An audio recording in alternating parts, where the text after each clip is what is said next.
أعوذ بالله من الشيطان الرجيم. بسم الله الرحمن الرحيم. الحمد لله الذي أنزل على عبده الكتاب ولم يجعل له عوجا قيما لينذر بأسا شديدا من لدنه ويبشر المؤمنين الذين يعملون الصالحات أن لهم أجرا حسنا ماكثين فيه أبدا وينذر الذين قالوا اتخذ الله ولدا ما لهم به من علم ولا لآبائهم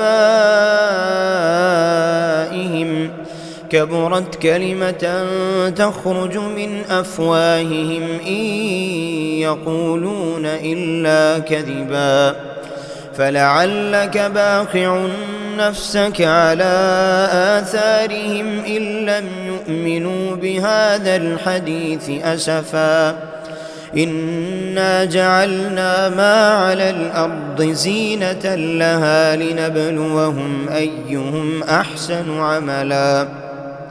وإنا لجاعلون ما عليها صعيدا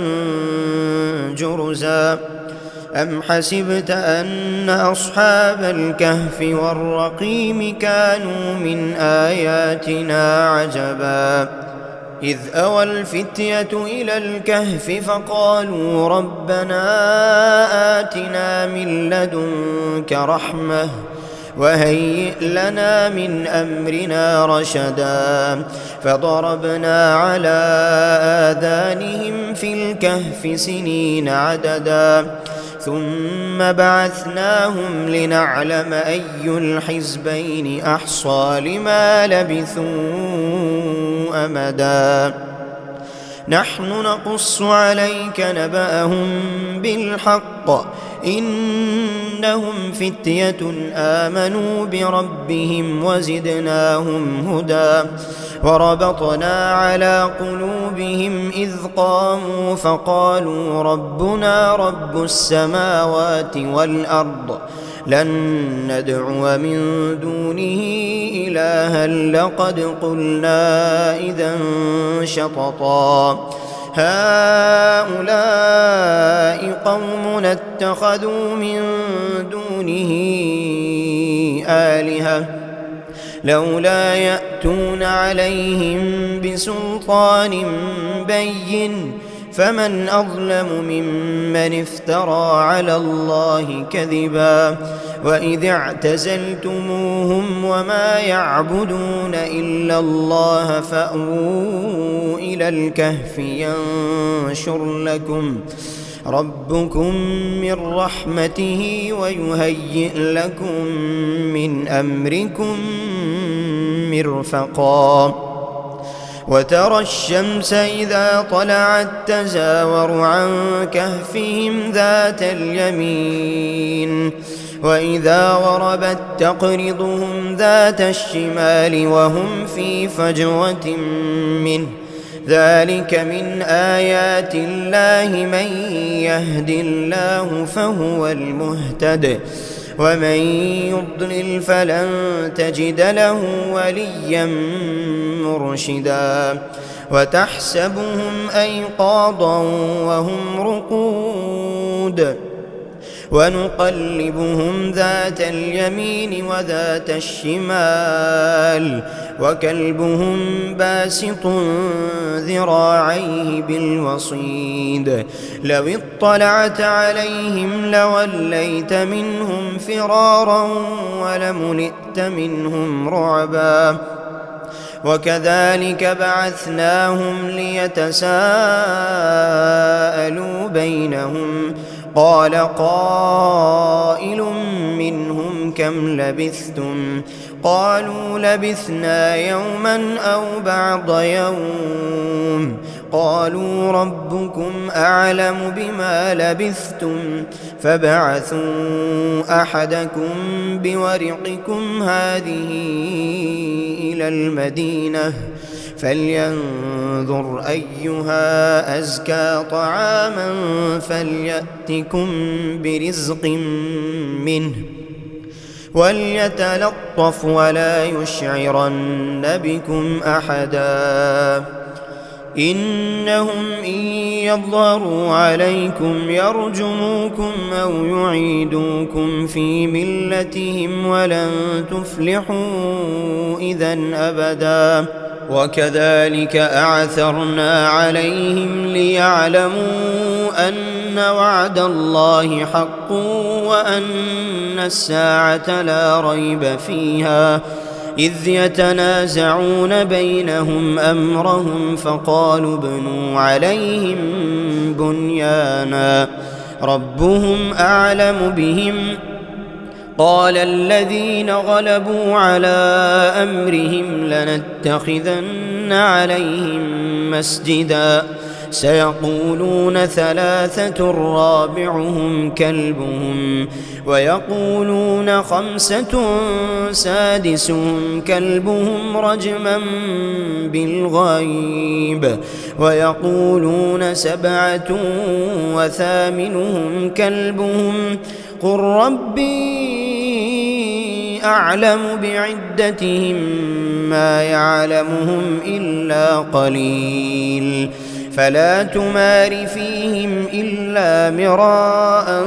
ظاهرا ولا تستفت فيهم منهم أحدا ولا تقولن لشيء إني فاعل ذلك غدا إلا أن يشاء الله واذكر ربك إذا نسيت وقل عسى أن يهديني ربي لأقرب من هذا رشدا ولبثوا في كهفهم 300 سنين وازدادوا 9 قل الله أعلم بما لبثوا له غيب السماوات والأرض أبصر به وأسمع ما لهم من دونه من ولي ولا يشرك في حكمه أحدا واتل ما أوحي إليك من كتاب ربك لا مبدل لكلماته ولن تجد من دونه ملتحدا واصبر نفسك مع الذين يدعون ربهم بالغداة والعشي يريدون وجهه ولا تعد عيناك عنهم تريد زينة الحياة الدنيا ولا تطع من أغفلنا قلبه عن ذكرنا واتبع هواه وكان أمره فرطا وقل الحق من ربكم فمن شاء فليؤمن ومن شاء فليكفر إنا أعتدنا للظالمين نارا أحاط بهم سرادقها وإن يستغيثوا يغاثوا بماء كالمهل يشوي الوجوه بئس الشراب وساءت مرتفقا إن الذين آمنوا وعملوا الصالحات إنا لا نضيع أجر من أحسن عملا أولئك لهم جنات عدن تجري من تحتهم الأنهار يحلون فيها من أساور من ذهب ويلبسون ثيابا خضرا من سندس واستبرق متكئين فيها على الأرائك نعم الثواب وحسنت مرتفقا واضرب لهم مثل الرجلين جعلنا لأحدهما جنتين من أعناب وحففناهما بنخل وجعلنا بينهما زرعا كلتا الجنتين آتت أكلها ولم تظلم منه شيئا وفجرنا خلالهما نهرا وكان له ثمر فقال لصاحبه وهو يحاوره أنا أكثر منك مالا وأعز نفرا ودخل جنته وهو ظالم لنفسه قال ما أظن أن تبيد هذه أبدا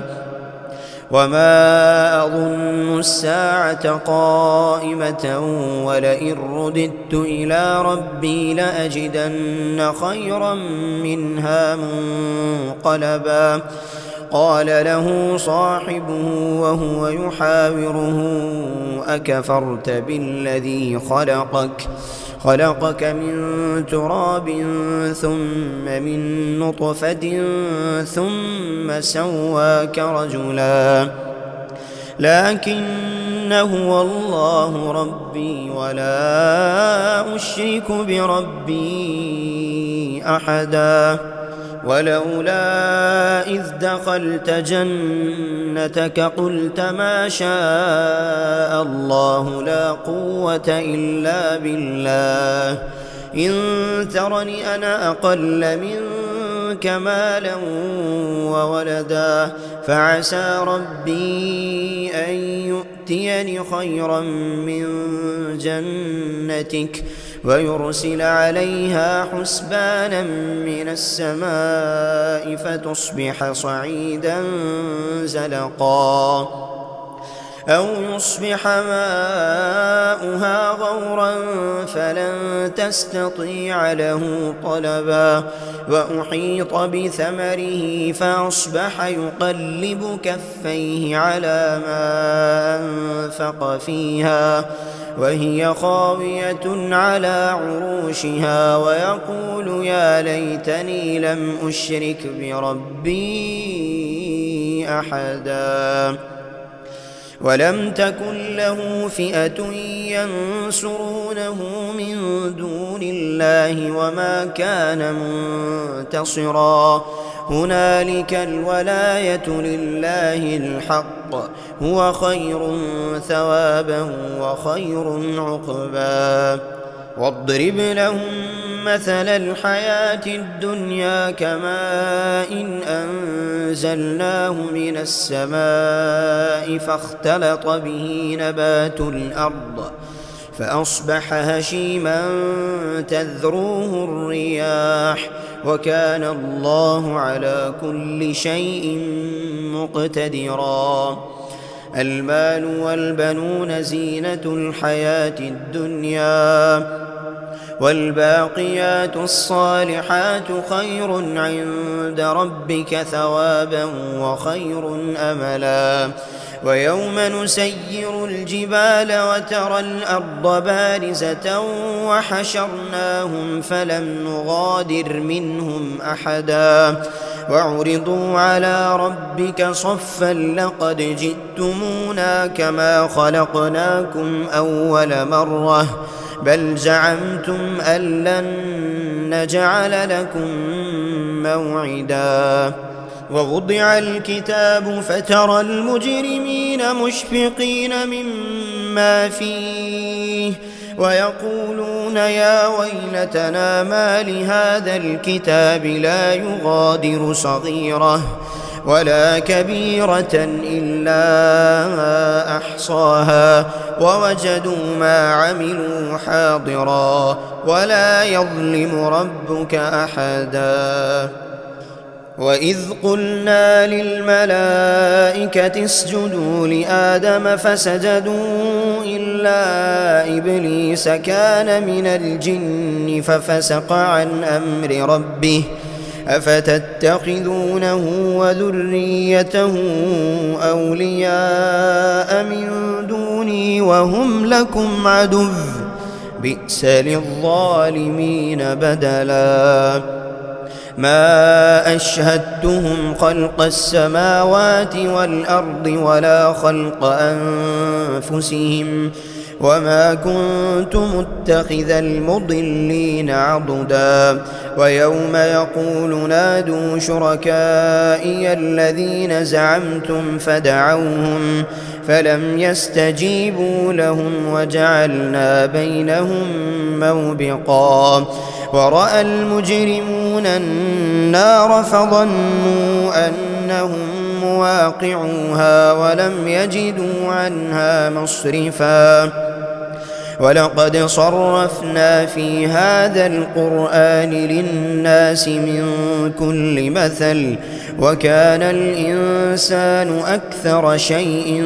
جدلا وما منع الناس أن يؤمنوا إذ جاءهم الهدى ويستغفروا ربهم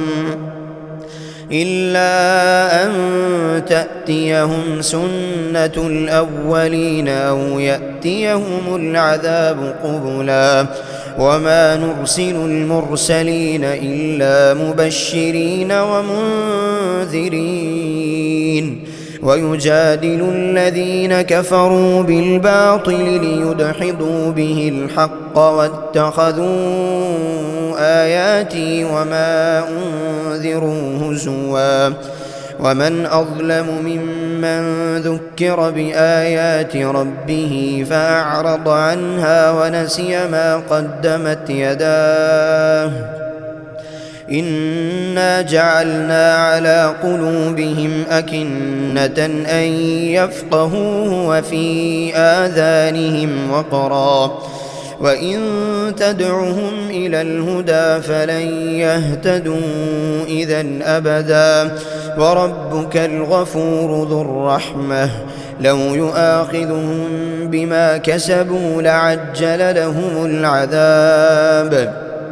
بل لهم موعد لن يجدوا من دونه موئلا وتلك القرى أهلكناهم لما ظلموا وجعلنا لمهلكهم موعدا وإذ قال موسى لفتاه لا أبرح حتى أبلغ مجمع البحرين أو أمضي حقبا فلما بلغا مجمع بينهما نسيا حوتهما فاتخذ سبيله في البحر سربا فلما جاوزا قال لفتاه آتنا غداءنا لقد لقينا من سفرنا هذا نصبا قال أرأيت إذ أوينا إلى الصخرة فإني نسيت الحوت وما أنسانيه إلا الشيطان أن أذكره واتخذ سبيله في البحر عجبا قال ذلك ما كنا نبغي فارتدا على آثارهما قصصا فوجدا عبدا من عبادنا آتيناه رحمة من عندنا وعلمناه من لدنا علما قال له موسى هل أتبعك على أن تعلمني مما علمت رشدا قال إنك لن تستطيع معي صبرا وكيف تصبر على ما لم تحط به خبرا قال ستجدني إن شاء الله صابرا ولا أعصي لك أمرا قال فإن اتبعتني فلا تسألني عن شيء حتى أحدث لك منه ذكرا فانطلقا حتى إذا ركبا في السفينة خرقها قال أخرقتها لتغرق أهلها لقد جئت شيئا إمرا قال ألم أقل إنك لن تستطيع معي صبرا قال لا تؤاخذني بما نسيت ولا ترهقني من أمري عسرا فانطلقا حتى إذا لقيا غلاما فقتله قال أقتلت نفسا زكية بغير نفس لقد جئت شيئا نكرا قال ألم أقل لك إنك لن تستطيع معي صبرا قال إن سألتك عن شيء بعدها فلا تصاحبني قد بلغت من لدني عذرا فانطلقا حتى إذا أتيا أهل قرية استطعما أهلها فأبوا أن يضيفوهما فوجدا فيها جدارا يريد أن ينقض فأقامه قال لو شئت لاتخذت عليه أجرا قال هذا فراق بيني وبينك سأنبئك بتأويل ما لم تستطع عليه صبرا أما السفينة فكانت لمساكين يعملون في البحر فأردت أن أعيبها وكان وراءهم ملك يأخذ كل سفينة غصبا وأما الغلام فكان أبواه مؤمنين فخشينا أن يرهقهما طغيانا وكفرا فأردنا أن يبدلهما ربهما خيرا منه زكاة وأقرب رحما وأما الجدار فكان لغلامين يتيمين في المدينة وكان تحته كنز لهما وكان أبوهما صالحا فأراد ربك أن يبلغا أشدهما ويستخرجا كنزهما رحمة من ربك وما فعلته عن أمري ذلك تأويل ما لم تسطع عليه صبرا ويسألونك عن ذي القرنين قل سأتلو عليكم منه ذكرا إنا مكنا له في الأرض وآتيناه من كل شيء سببا فأتبع سببا حتى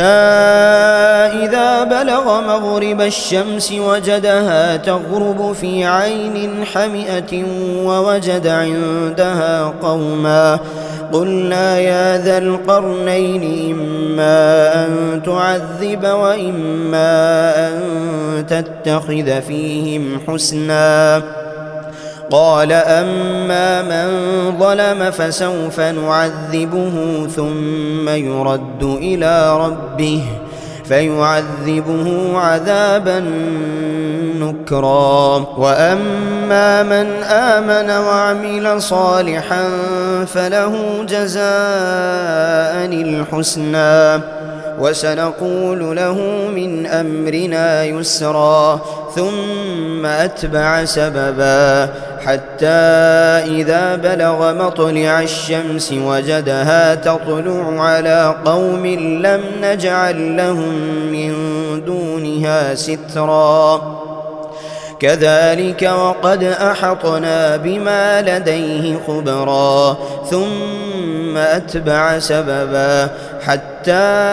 إذا بلغ بين السدين وجد من دونهما قوما لا يكادون يفقهون قولا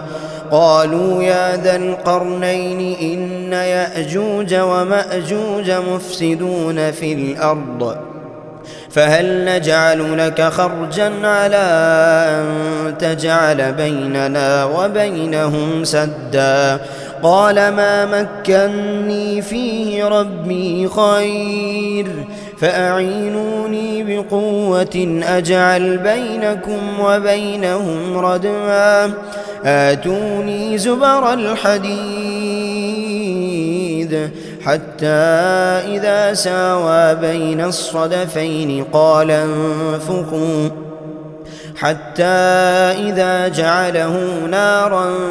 قال آتوني أفرغ عليه قطرا فما استطاعوا أن يظهروه وما استطاعوا له نقبا قال هذا رحمة من ربي فإذا جاء وعد ربي جعله دكاء وكان وعد ربي حقا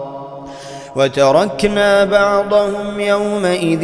يموج في بعض ونفخ في الصور فجمعناهم جمعا وعرضنا جهنم يومئذ للكافرين عرضا الذين كانت أعينهم في غطاء عن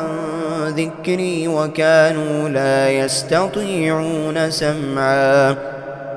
أفحسب الذين كفروا أن يتخذوا عبادي من